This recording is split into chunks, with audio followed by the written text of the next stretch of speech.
할렐루야. 우리 옆 사람 손 들고 한번 인사하십시다. 잘 되는 길을 갑시다. 다시 한번 하십니다. 겸손하면 잘 되고 교만하면 안 됩니다. 한번 인사합시다. 오늘 또 하나님께 잘 오셨습니다. 오늘 또 하나님의 은혜가 충만하시기를 소원합니다. 오늘 본문의 말씀은 나라가 잘 되는 길을 보여줍니다. 오늘 예레미야서 50장 29절부터 우리 세 번역으로 읽어보면 더 마음에 와닿아요. 뭐라고 그랬습니까? 29절에 보니까 너희는 활 쏘는 사람들을 불러다가 바벨론을 치라. 왜 치라는 거예요? 오늘 여기 활 쏘는 것으로 나왔지만 오늘날로 옛날에는 활 쏘고 전쟁했으니까 지금은 미사일을 쏴라 그 말이에요. 왜? 바벨론이 그 중동 국가를 다 잡고 흔드는 패권 국가였어요. 1000km가 떨어진 이스라엘 백성의 이스라엘까지 쫓아와가지고 빼앗아가고 죽이고 끌고 간 나라. 와, 우리는 1000km밖에 한 달 반 동안 가는 데만 그렇게 걸리고 왔다 갔다 3달 걸리는데 황금 보험을 준다 그래도 갔다 오지를 못해. 다리가 아파서 자동차도 없는데. 그런데 얼마나 막강한 바벨론 나라가 강한지 세상에 그 머나먼 나라까지 가서 빼앗아오고 끌고 오고, 그러니 중동국을 한 손에 쥐고 좌지우지하던 나라가 바로 패권국가 바벨론이었어요. 아무도 못 당해. 유럽에서 패권국가가 로마였다면 중동 지역의 패권국가는 바벨론이었습니다. 그런데 하나님께서 사람들을 불러가지고 다 화살을 바벨론을 향해 쏴라. 미사일을 바벨론 향해 쏴버려라. 이렇게 하나님이 진노하시게 됩니다. 그 이유가 뭐냐 하는 것이죠. 그 이유가 오늘 읽어보면 교만해서. 오늘 31절 보니까 너 오만한 자야 내가 너를 치겠다. 세상에 교만한 사람, 오만한 사람, 교만한 나라는 누가 치냐? 하나님이 직접 치겠다는 거예요. 와, 무서워요. 다른 죄는 그냥 심판받기도 하고 뭐 그리저리 넘어갈 때도 있지만 교만한 인생, 교만한 나라는 하나님이 눈에 가시처럼 여겨요. 우리들도 그러잖아요. 교만하고 자기 우쭐대고 잘났다 그러고 자랑하면 그냥 말을 못하지만 주는 것 없이 미워. 근데 겸손한 사람은 참 존귀해 보여. 사람 죄인이 봐도 교만한 사람이 싫은데 의로우신 하나님 보실 때는 교만한 인생을 보면 눈에 가시처럼 여기는 거예요. 저거 하나님 앞에서 교만해. 가만히 두지를 못해요. 그래서 하나님이 내가 너를 치겠다. 그 다음에 32절에 보니까 오만한 자가 비틀거리다가 쓰러져도 일으켜줄 사람이 없을 것이다. 아니, 비틀거리고 쓰러지면 좀 도와주고 좀 일으켜준 사람이 있어야 되잖아요. 그런데 교만한 자는 쓰러질 때에 동료가 없어. 일으켜줄 사람이 없어. 친구가 없어. 도와주는 사람이 없다 그 말이에요. 아무도 안 도와줘. 이래서 바벨론이 쫄딱 망할 것을 가르쳐줘요. 그런데 예레미야서 50장 3절에 보면 어느 나라가 이 거대한 패권국가 바벨론을 이길 수 있는가? 오늘 50장 3절에 보니까 한 나라가 북쪽에서 나와서 그를 쳐서 땅으로 황폐하게 할 것이다 그랬습니다. 북쪽 나라는 어느 나라냐? 바벨론은 오늘날의 어느 나라냐면 이라크예요. 이라크가 그때 당시에 그냥 세계를 좌지우지하고 아무도 못 당한 나라였는데 교만해지니까 하나님이 각 활 쏘는 자를 불러다가 쏴서 바벨론을 파멸시키겠다. 그런데 그 나라가 어느냐? 특별히 북쪽에서 일어난 나라가 이 바벨론을 칠 거다 예언을 해놨어요. 그러니까 북쪽은 어느냐? 이라크 바로 옆에 있는 이란이에요. 이란. 그러니까 그게 옛날에는 메데 파사라 그랬어요. 그러니까 바벨론이 좌지우지하고 있었는데 갑자기 메대 바사가 일어나가지고 바벨론을 쳐버린 거예요. 그래 바벨론이 완전히 망해버린 거예요. 그러니까 이 사건은 바벨론이 잘 나갈 때에 하나님이 예레미야 선지자를 통해서 예언을 했어요. 지금 잘 나간다고 저렇게 우쭐대고 교만한데 너는 외쳐라. 북쪽의 나라가 일어나서 화살을 쏴대서 망할 거라고 외쳐라. 그렇지만 바벨론 사람들이 듣습니까? 바벨론은 하나님도 모르는 사람인데 안 들어. 그런데 벌써 예언을 해놨어요. 그래서 지금으로부터 2500년 전이에요. 그 2500년 전부터 바벨론이 득세하니까 메대 파사가 꺾어버려서 고레스라고 하는 왕이 들어서서 바벨론을 이제 소나기에 쥐게 된 거고, 이스라엘 백성을 해방을 시켜서 고국 땅에 돌아가도록 만들어준 것이지요. 그러니까 2500년 전에 화려했던 바벨론 제국을 지금도 이라크는 꿈꾸고 있어요. 그래서 후세인이 그 2500년 전에 잘 나가던 세계를 흔들던 바벨론 제국을 다시 건설하리라, 이런 야망을 가지고 큰 소리를 땅땅 치고 있었어요. 그런데 바로 그 옆에 있는 이란 나라가 그때 우리가 바벨론을 침략하고 우리가 패권을 잡았어. 페르시아 메데 파사의 왕국을 우리도 다시 건설하리라. 2500년 전에 그 영광을 찾으리라. 그래서 이라크와 이란은 지금도 딱 붙어가지고 서로 앞서려고 애를 쓰지요. 그런데 미국이라는 패권 나라가 여기도 요만큼 올라오면 확 짓눌려놨어요. 이쪽에 또 이만큼은 확 짓눌려요. 이래가지고 이란과 이라크가 기재기를 하고 앞서지 못하고 패권국가 못 되도록 확 이렇게 눌려놓은 것이지요. 그 이제 오늘날 2500년 동안 지금도 그렇게 패권 다툼을 하고 있습니다. 그런데 이 바벨론이 망한 이유가 29절에 딱 부러지게 밝힌 것을 한마디로 교만해서. 욥기서 40장 12절에 보니까 모든 교만한 자를 발견하여 낮아지게 하며, 교만한 사람은 기어코 찾아내고 발견해서 못 올라가도록 짓밟아서 높아지지 못하도록 밟아 놓을 것이다. 잠언 16장 18절에 보니까 교만은 패망의 선봉이요 거만한 마음은 넘어짐의 앞잡이니라. 패망의 선봉은 맨 먼저 망한다 그 말이죠. 거만한 사람은 넘어질 때 맨 먼저 넘어지게 하겠다. 개인이 됐든 나라가 됐든 교만하면 하나님이 가만히 두지를 않아요. 자, 그런데 이제 우리가 지금 우리가 8월달 광복절도 있었고 또 8월달에 애국의 달이잖아요. 그래서 지금 나라에 대한 말씀을 제가 이렇게 드리고 있습니다. 그런데 이제 이 말씀 준비하면서 나라를 생각해 보는 거예요. 뭐 다른 나라 다 생각할 것도 없고 아시아에서 주도적인 중국과 일본과 한국, 이 세 나라를 저는 한 주간 내내 묵상을 하고 자료를 찾아보았어요. 그런데 중국 베이징 대학 교수가 쓴 글이 내 마음에 와서 꼽혔어요. 그 중국은 하나님 없는 나라잖아요. 그런데 그 교수가 자기 나라를 대해서 글을 쓴 거예요. 뭐라고 썼냐? 역사 이래, 100년 역사 이래 지금처럼 위태롭고 위기가 찾아온 적이 없었다. 최대 위기를 중국이 지금 맞이하고 있다. 지금 중국 나라가 뿌리채 지금 흔들리고 있다. 그렇게 쓰면서 장래가 암담하다. 아니 자기 나라가 앞이 환해야지 왜 그럴까? 그러면 자기 그 교수가 진단을 한 거예요. 우리나라가 잘 나갔는데 경제 속도가 엄청나게 세계에서 제일로 급성장했던 나라가 몇십 년 동안 지나왔도 이만큼 잘 나갔는데 왜 뿌리채 흔들리게 됐는가? 그 원인이 뭐냐? 한마디로 중국이 교만해서 그렇다. 너무 교만했어. 우리가 잘 나가니까 그냥 눈에 보인 게 없었다. 중국 교수가 그렇게 자기 나라를 쓴 거예요.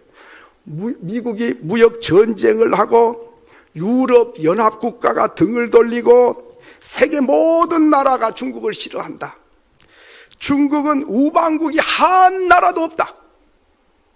아니, 세계 나라가 무역 전쟁을 하고 등을 돌리면 우리는 중국 편이다. 중국 우리 같이 힘을 합하자. 그런 나라가 한 나라도 없다. 한 나라도. 다시 말하면 친구가 하나도 없다 그 말이죠. 여러분, 예레미야서 50장 32절에 우리가 읽었지요. 비틀거리다가 쓰러져도 일으켜줄 사람이 아무도 없다. 어떤 사람? 바벨론이 교만해서 넘어지니까 넘어질 때 일으켜줄 나라가 한 명도 없었다. 마찬가지로 중국이 세계 각국이 등을 돌리고 뿌리채 흔들리고 있는데 한 나라도 우방이 돼주겠다는 나라가 없다. 이게 뭔가 잘못됐다는 거죠. 그러면 왜 그렇게 됐는가? 사드 보복을 했어요.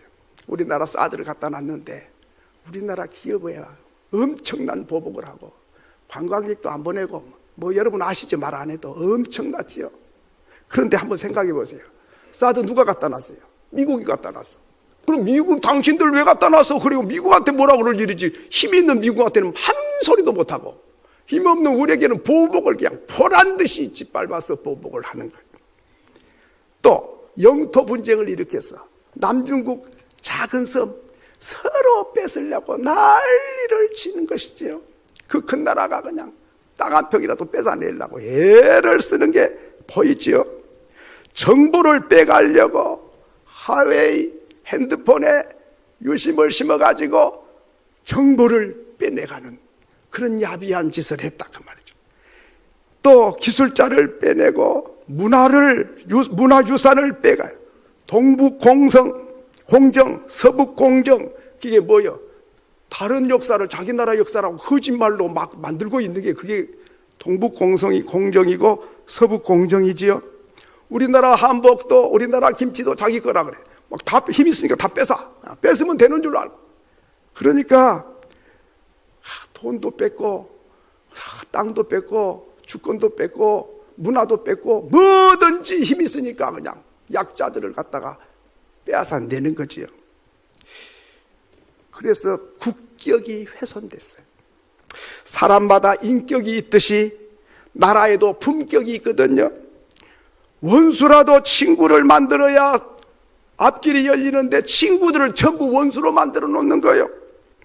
상생 외교를 하고 서로 협력을 해야 잘 사는 나라가 되는데 늑대 외교를 해서 물어뜯어 우방들 걸 막 다 빼앗아 가지고 가슴치고 통곡할 정도로 괴롭히는 거예요. 그래가지고 조금 더 얻었을지 몰라도 나라가 뿌리채 흔들리고 있다 하는 것이죠. 그 말은 무엇이죠? 힘이 있으니까 교만해가지고 얻은 게 아니라 나라가 위태롭게 됐다 하는 것이죠. 성경에 에스더에 보면 하만이라고 하는 사람이 나오죠. 교만했어요. 왕국 문 앞에서 유대인 모르드게가 다른 사람은 다 짝이 엎드려서 자기에게 절을 하는데 유대인 모르드게는 서서 인사를 하는 거예요. 그게 눈에 가시처럼 여기는 거예요. 저 인간이 저거 내가 총리인데 다른 사람은 엎드려 절하는데 저 엎드리지를 않아 저걸 어떻게 확 그냥 어떻게 해버릴까? 아니야. 그 정도 갖고는 성이 안 풀려. 저 인간을 가족 전부 다 몰살을 시켜버려야 되겠다. 아니야, 가족 안 돼, 그거. 유대인 한 명도 안 남기고 유대인을 전부 다 진멸을 시켜버려야 되겠다. 그걸 어떻게 하면 될까? 왕에게 찾아가서 유대인들이 반란을 일으키고 못되고 왕을 죽이려고 그래요. 그래 음모를 꾸며가지고 그러니 이 사람들 유대 사람 없으면 나라가 평안할 것 같습니다. 그래? 그러면 그렇게 해야지.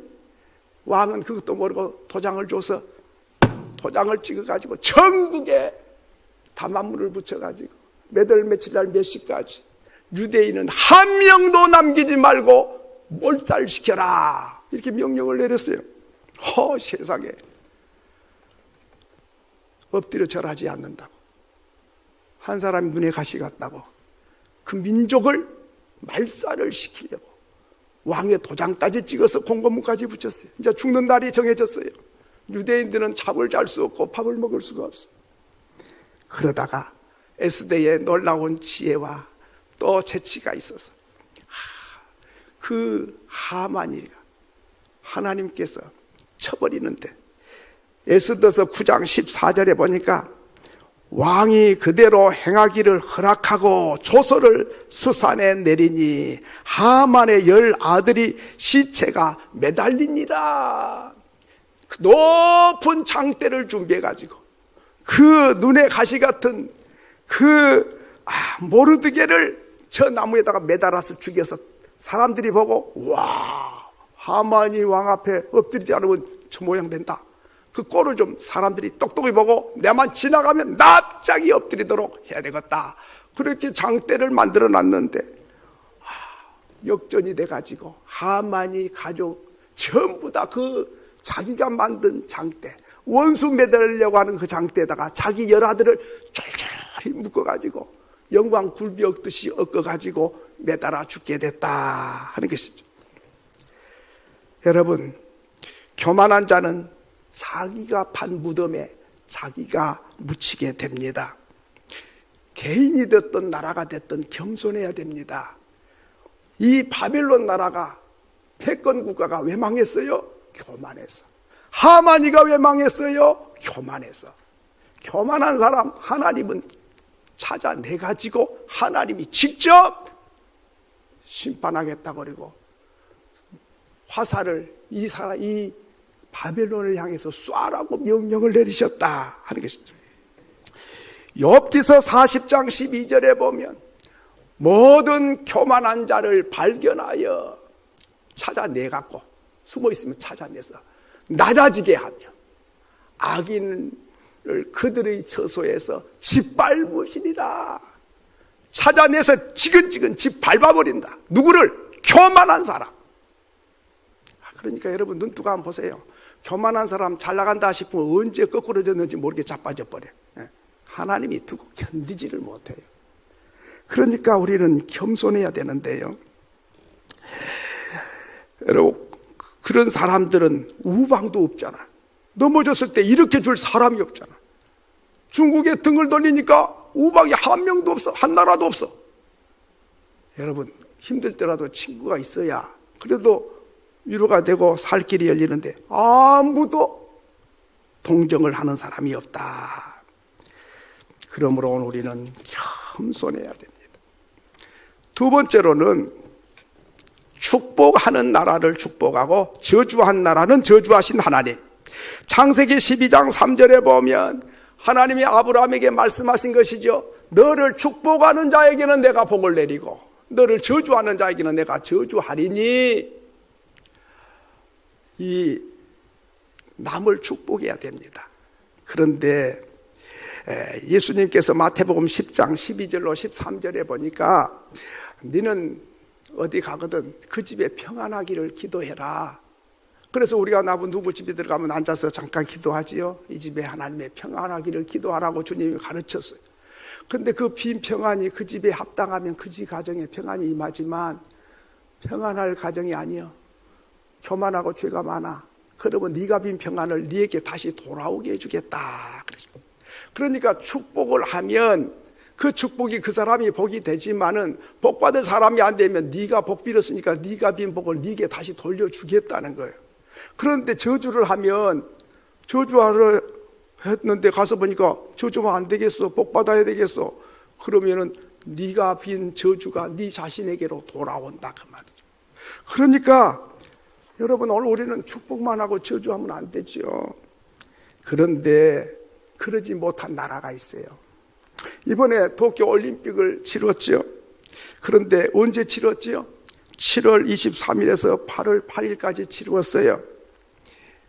올림픽 조직위원회에서 말했어요.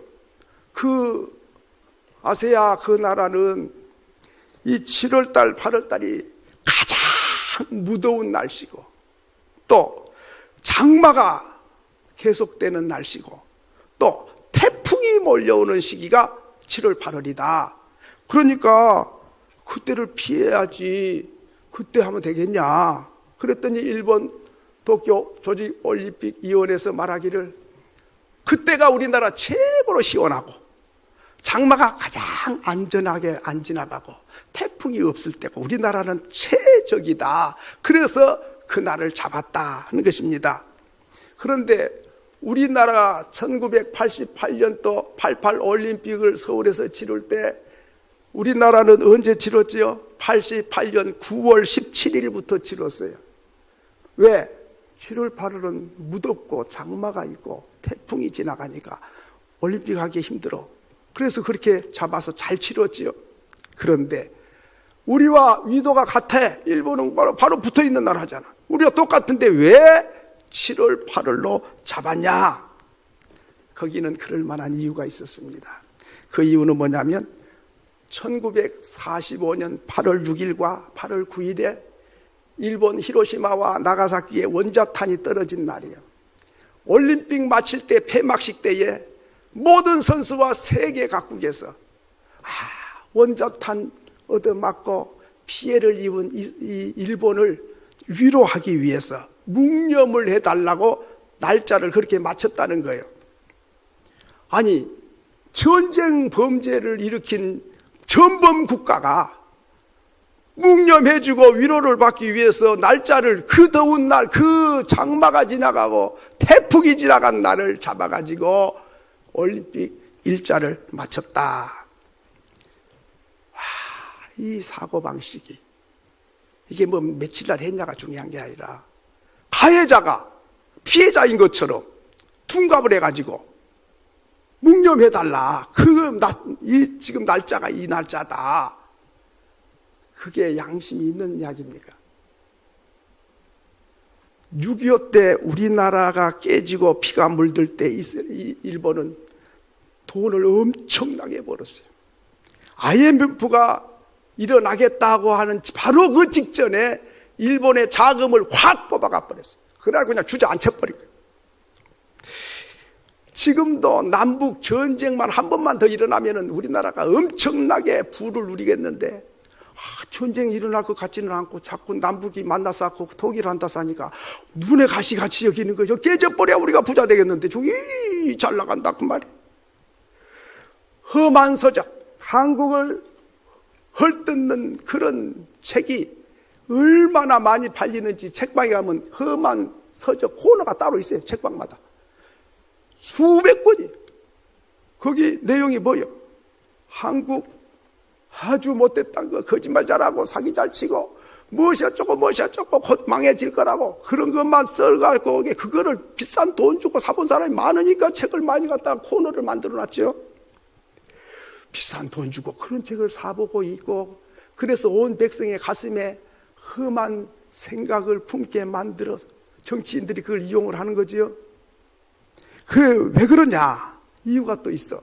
그럼 왜 그렇게 됐냐? 우리가 나쁘고 못돼서가 아니라 쥐들이 와서 짓밟고 빼앗아갖고 했는데, 반도체가 세계에서 제일 잘 나간 나라가 일본이었거든요. 그런데 지금 우리나라가 제일 잘 나가버린 거예요.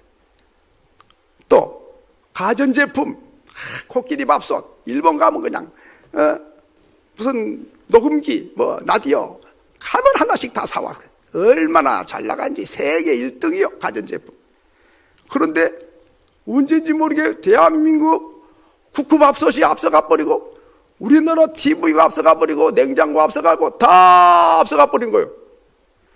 그런가 하면 세계에서 제일 배를 잘 받는 나라가 일본이어서 조선 사업이 1등이었는데 일본은 명함도 못 내나 배가 그냥 깨지고 부서지고 그래.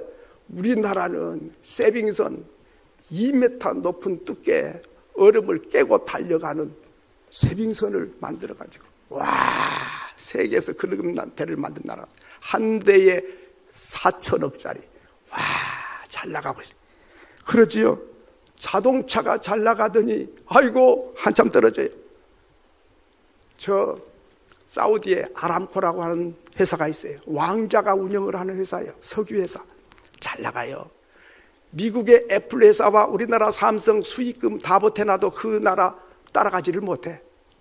아람코가 세계적인 기업인데 그 기업이 우리나라 현대 자동차와 손을 잡았어요. 그리고 왜 일본의 토요타를 비롯해서 세계적인 자동차가 있는데 우리나라와 손을 잡게 된 이유를 기자가 물으니까 우리는 지금까지 석유 가지고 부자 됐고 돈 벌고 사는데 앞으로는 석유가 기울어집니다.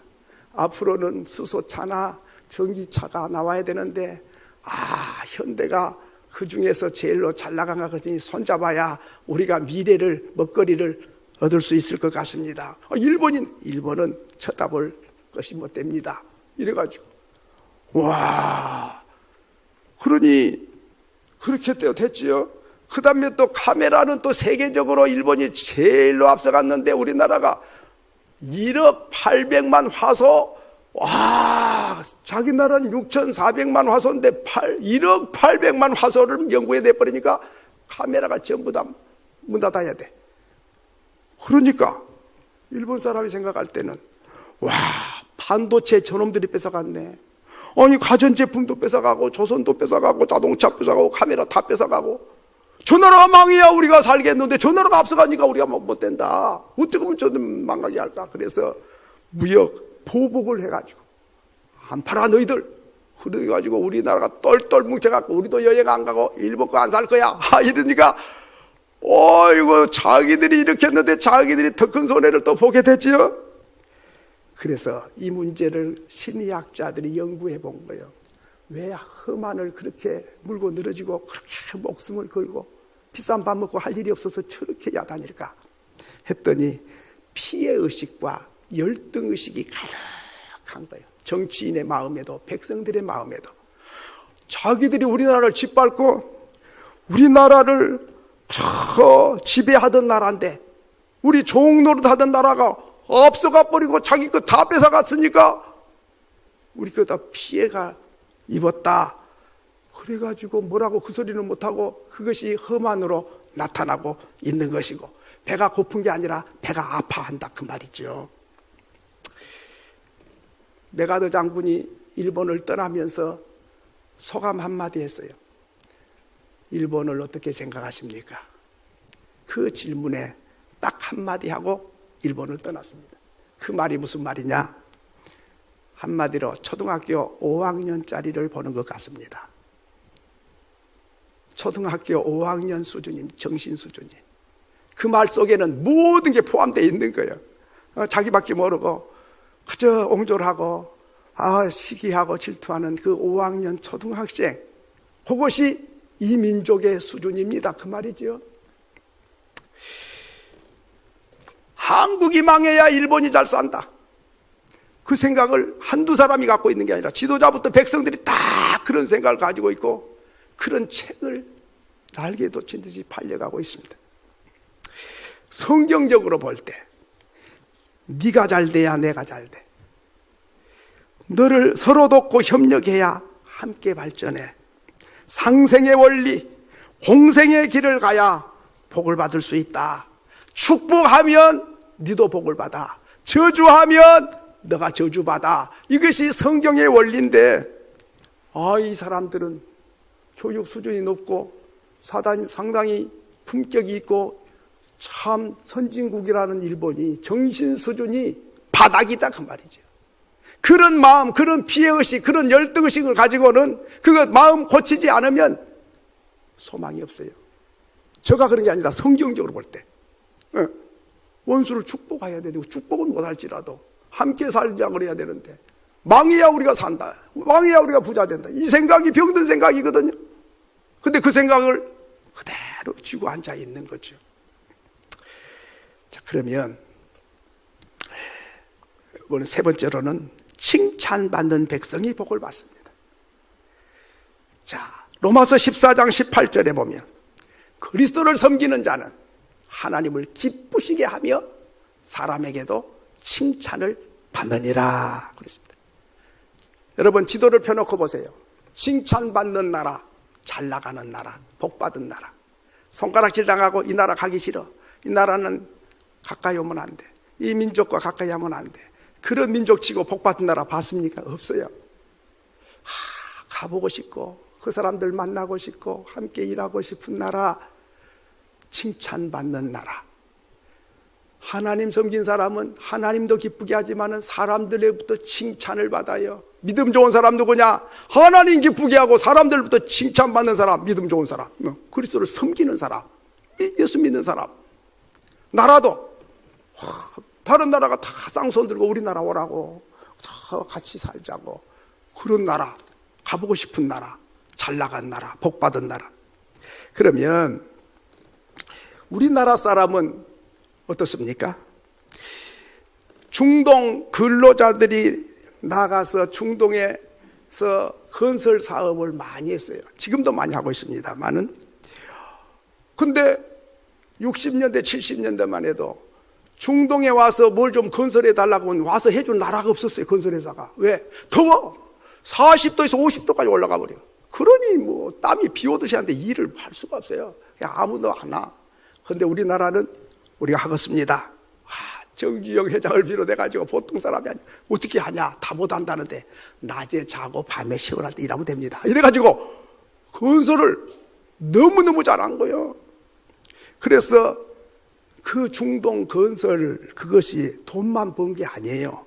대한민국인의 근면성 1등, 건설 기술 1등, 성실성 1등.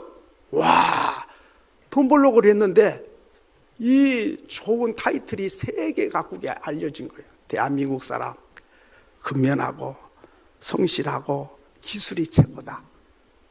그 플러스 알파로 얻은 거예요. 돈만 번 게 아니라. 지금도 터키에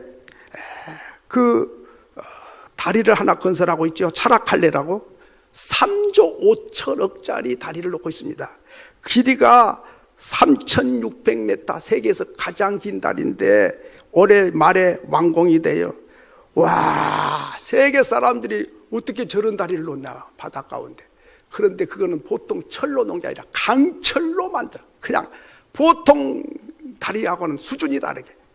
그래서 우리나라 건설이 이렇다, 이거를 보여주는데, 우리 세계에서 가장 높은 빌딩 대한민국이 세웠어요. 가장 긴 다리 우리나라가 세우고 있습니다. 와, 근데 그것만 자랑스러운 게 아니에요. 우리나라의 브랜드 가치를 높이는 거예요. 그뿐만 아니죠. 아프리카의 농업 기술을 전수를 해줘요. 아프리카 가난하고 모래밭이고 농사도 안 되는데 거기 가서 우리나라가 농업 기술을 전수해주고 또 사막에다가 농사를 지어서 쌀을 거두게 만들었어요. 와, 그런 나라가 사막에 아무도 못 하는데 우리나라 농업 기술이 가가지고 이 사막에서 쌀 농사가 되 놀라운 기적이 일어났어요. 그리고 또 담수화 공사를 하면, 담수화 아시죠? 사막에 물이 없어. 바닷물을 식수로 만드는 공법이요. 우리나라가 최고요. 와, 그러니 물이 없는데 그냥 바닷물을 생수로 만들어 버리니까 보통 일이 아니죠. 이렇게 돼서 중동 국가뿐만 아니라 저 아프리카에 여러 나라가 쌍손 들고 환영하면서 러브콜을 보내고 우리나라도 와서 좀 도와주세요. 당신 나라가 있으면 우리가 살겠습니다. 이런 나라가 한두 나라가 아닌 거예요. 뿐만 아니라 지난주에 말씀드렸듯이 독일에 간 간호사들 돈 벌러 갔어. 그런데 간호사들이 애국자여, 천사의 나라, 천사들이 왔다. 대한민국은 천사네. 간호사 보니까 천사 같아. 그러니 사실은 가난해서 돈 벌러 갔지만은 대한민국이 천사의 나라로 타이틀을 만들어 왔어. 이거 우리 언니들이 참, 누나들이 잘했어요. 그런가 하면 월남전에 파병된 대한의 건아들이 얼마나 용맹스럽게 전쟁을 했는지. 일당백, 한 명이 100명을 당해내. 세계에서 가장 용맹스럽고 강력한 군대가 대한민국 군대. 저 나라 훨씬도 못해. 저렇게 강력한 군대가 있는데 어떻게 저 나라를 침략해. 그래서 세계인의 가슴 속에 대한민국 군대, 최고 군대, 아무도 이기지 못하는 군대, 이런 각인을 시켜놨어요. 물론 돈 벌러 갔지만은 그런 부수적인 것들이 엄청났어요. 그런가 하면 러시아에서는 우리 기업들이 또 러시아인들을 감동을 시켰어요. 어떻게 감동시켰냐? 1990년대에 구소련이 경제 위기를 맞이했을 때 다른 회사들이 다 철수했어요. 일본 자동차 회사도 철수하고 다른 유럽의 잘 나가는 회사들이 다 철수를 했어요. 그런데 우리나라는 얼른 철수를 안 했어요. 우리나라 S그룹에서 600만 달러를 받아야 돼. 근데 경제가 어려우니까 못 받아. 그러니까 빌딩을 줄 테니까 빌딩으로 받으세요. 거기 가서 살 일도 없는데 빌딩을 준다 그러니까 그러면 갖고 있다가 나중에 돈 갚으면 돌려줄게요. 그랬는데 몇 년 지나지 않아서 그 빌딩 값이 몇 배로 뛰어버렸어요. 그러면 얼른 팔아갖고 와야 되는데 옛날에 600만 불 그것만 받고 이자도 안 받고 몇 배로 뛴 건물을 다시 돌려줬어요. 그랬더니 그 소문이 러시아의 지도자들에게 들렸어요. 러시아 사람들이 감동을 했어요. 와, 어떻게 기업이 이윤을 따라가는 기업인데 어떻게 그렇게 감동 줄 수 있냐. 그때부터 대한민국을 보는 눈을 바꿔놨습니다. 그래서 대한민국에 대해서 러시아인들이 호감도 조사를 했는데 여러 나라를 보고 대한민국의 호감도가 어느 정도인지 측정을 했는데 제일로 높게 나온 나라가 러시아. 95%가 대한민국을 호감도를 가지고 있다는 거예요. 제품도 잘 만들어야 되지만 마음을 얻어야 되거든요. 그런데 감동을 줬어요. 그랬더니 우리나라 자동차가 급성장을 하고 있습니다. 자동차 회사가 거기도 러시아도 세워놨거든요. 일본 자동차 회사는 철수했어요. 그렇게 잘 나가던 회사는 철수를 하고 우리는 더 잘 나가고 있고 가전제품 두 집 중에 하나는 우리나라 거예요. 명품으로 소문나 있어요, 러시아. 그뿐만 아니라 경동 보일러가 그냥 어느 보일러 추워서 얼어붙어 버린데 우리 보일러는 너무너무 좋고 따뜻하다 그래가지고 그냥 불티가 나게 발려가고 있습니다. 우리나라의 도시락, 라면, 초코파이 이 러시아 사람이 너무너무 좋아해요. 얼마나 좋아하는지 우리나라 보고 땅을 줄 테니까 우리나라 와서 좀 살아래. 자기 나라 와서 땅 준다고. 이 세상에 어떻게 그렇게 호감도가 좋아졌어요? 왜 이렇게 좋아졌습니까? 관계가. 옛날에 안 그랬어요. 옛날에 우리나라 민항기가 미국에서 날아오는데 자기 나라 영국 침입했다고 미사일을 쏴버렸어요. 우리나라 민항기가 태평양 바다에 산산조각이 돼서 떨어지고 수많은 사람 죽었어요. 무시무시한 적대 국가였어요. 그런데 언제인지 모르게 엄청나게 친밀해졌어요. 와, 어떻게 그렇게 됐어요? 놀라운 일이에요. 여러분, 세계 각국의 호감도가 우리나라가 얼마나 높아진지 모릅니다. 그러기에 외국 가서 행동 거지 잘해야 됩니다. 내 하나가 나라를 대표하는 거예요. 말 한마디 행동 하나가 너무너무 중요해요. 외국에서 우리나라에 와 있는 근로자 한 사람 아주 친절하게 정성 들여서 따뜻하게 잘해야 됩니다. 왜? 그 사람이 하늘 맺히고 돌아가면 대한민국을 먹칠을 해. 근데 감동받아서 돌아가면 대한민국의 호감도가 얼마나 높아진지 몰라요. 돈으로 계산이 안 되는 거예요. 나라를 사랑하는 사람, 애국자지요. 겸손한 사람, 하나님의 사람입니다. 여러분, 우리나라 근래에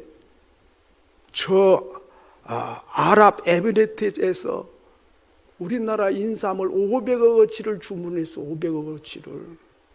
이 인삼 팔아먹기도 힘들고 IMF로 잘 팔리지도 않았는데 엄청나게 주문했어요. 그럼 어떻게 해서 그렇게 됐냐 그랬더니 간단해. 우리나라 드라마가 세계 각국에서 보고 있고 왕실에서도 왕궁 안방에서 다 보고 있어. 그런데 드라마 내용 속에 누가 인삼차를 마시는 그 장면이 잠깐 지나갔어. 근데 저게 뭐냐니까 한국의 인삼인데 항암 효과도 좋고 저게 엄청나게 좋은 것이라고. 그 사람은 돈을 쌓아놓고 쓸 데가 없는 사람이요. 그러니까 그냥 그거를 그냥 그 한번 지나가는 그거 누가 왕실 안방에 선전을 누가 하겠어? 거기 가서 우리나라 드라마가. 그러니까 드라마 효과가 보통이 아닌 거예요. 그것만 그러겠습니까? 한류 바람이 거세게 불어오고 있습니다. 절호에 찬스입니다. 반만년 역사에 한류 바람이 이렇게 강하게 분 적이 없고 반만년 역사 속에 이렇게 호감도가 높은 적이 없었어요. 우리나라를 서로라 그리고 친구하자 그리고 서로 호감도를 가지고 도와달라는 나라가 한두 나라가 아닌 걸 여러분 아시죠? 하나님께서는 우리에게 절호의 찬스를 줬습니다. 역사 이래에 없는 찬스를 줬어요. 한류바람이 이렇게 강력하게 불어가지고 문학에 음식 할 것 없고 모든 분야에 이렇게 강력하게 불어서 러브콜을 한 적이 있었습니까? 놀라운 축복의 시간을 우리가 맞이했습니다. 그런데요, 이 한류바람을 타고 우리는 겸손해야 됩니다. 그리고 진실하게 성실하게 종처럼 잘 섬겨야 됩니다. 돈에 눈이 멀거나 교만해지면 하나님이 쳐버립니다. 이 찬스를 우리는 살려가야 됩니다. 그래야 하나님의 영광이 나타나고 나라가 흥왕하고 선교 한국의 사명을 감당하고 국격이 높아지는, 대한민국 작지만은 위대한 나라, 본받고 싶고 가까이 하고 싶은 나라, 이런 나라가 되면 참 얼마나 좋겠어요. 잠언 29장 23절에 보면 사람이 교만하면 낮아지게 되고 겸손하면 영예를 얻으리라. 교만하면 낮춰버리고 겸손하면 영광스럽게 만들어주겠다. 잠언 11장 2절에 교만이 오면 욕도 오거니와 겸손한 자에게는 지혜가 있느니라. 겸손해야 지혜가 있어요. 교만한 사람은 지가 똑똑한 척하지만은 망조로 가는 거예요. 겸손하면 지혜를 주셔서 생각하지 못한 걸 생각하게 하시고 알지 못한 걸 알게 하시고 깨닫지 못한 걸 깨닫게 하시고 사람들이 보지 못한 걸 보는 눈을 열어주십니다. 잠언 18장 12절에 보면 사람의 마음의 교만은 멸망의 선봉이요 겸손은 총기의 앞잡이니라 했습니다. 바벨론 나라 한 세대를 주름잡던 강력한 패권 국가, 교만해서 하나님이 쳐버렸다. 그래서 지금 이라크를 누가 알아줍니까? 아무도 안 알아줘. 왜 그렇게 됐죠? 교만해서.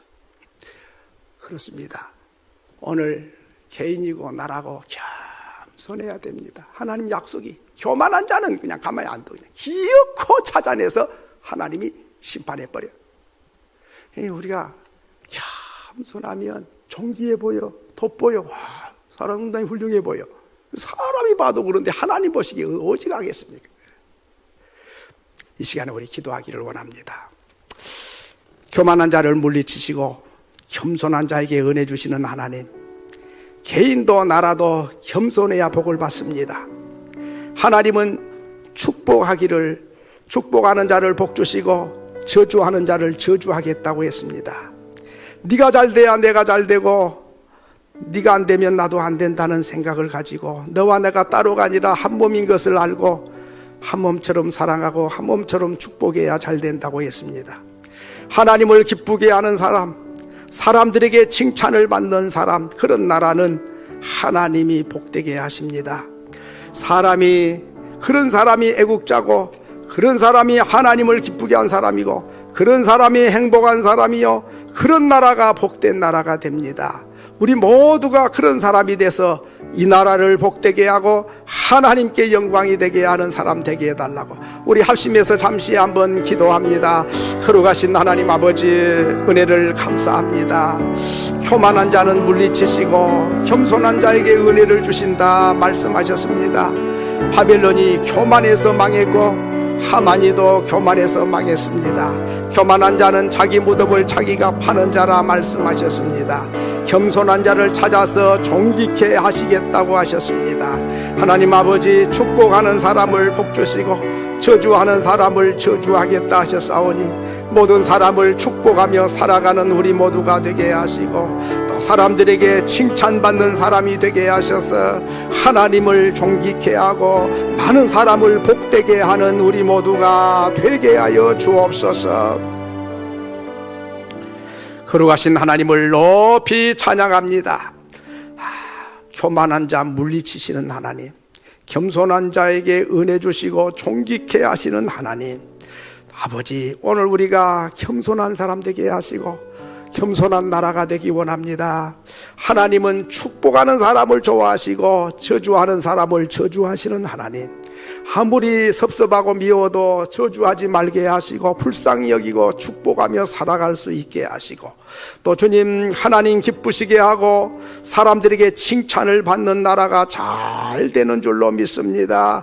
아버지, 그 사람이 애국자요, 그 사람이 국격을 높이는 사람이요, 그 사람이 행복한 사람이요, 그 사람이 하나님의 사람인 줄로 믿습니다. 우리 하나님 아버지, 이 반만년 역사 속에 아버지 한류바람이 강력하게 불어오게 하셨고, 아버지여 러브콜을 받고 있는 이때에 이 민족이 교만해지지 말고 겸손히 잘 섬겨서 선한 영향력을 끼치고 하나님이 얼마나 좋으신 분이신지를 증거하며 살아가게 하시고, 그래서 하나님의 영광을 높이 드러내는 우리 모두가 되고 이 민족이 되도록 축복해 주옵소서.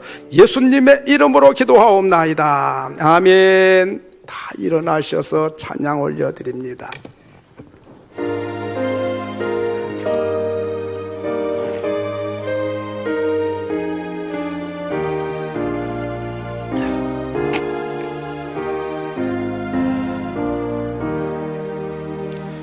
겸손히 주를 섬길 때 괴로운 일에 많으나 구주의 은혜를 힘주사 잘 감당하게. 4절 하겠습니다. 4절. 장래의 영광 비추사 소망이 되게 하시며 구주와 함께 살면서 참 평강 얻게 하소서.